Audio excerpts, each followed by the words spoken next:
कार्यकर्त्यांनी त्यांना सांगण्याचा प्रयत्न केला धनुभाऊला, पण धनुभाऊनं दुसऱ्या कार्यकर्त्याचं ऐकलं. अहो त्यांच्या स्वतःच्या पत्नीचं आणि आईचं ऐकलं नाही धनुभाऊनं.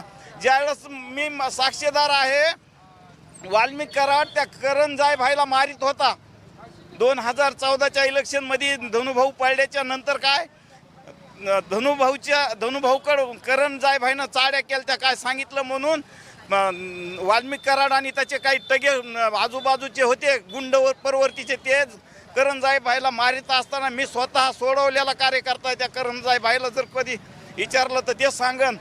वरून बाई आल्या बंगल्यातून आणि वाल्मिक कराडला माझ्या समोर शिव्या देत होत्या, तर मी बाईला घरी नेऊन सोडलं.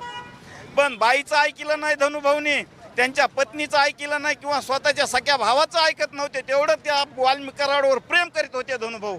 का करीत होते ह्याचा काही कळतच नव्हतं का? धनुभाऊच्या काही खुट्या त्यांच्याकडे होत्या की? एवढं म्हणजे त्यांच्या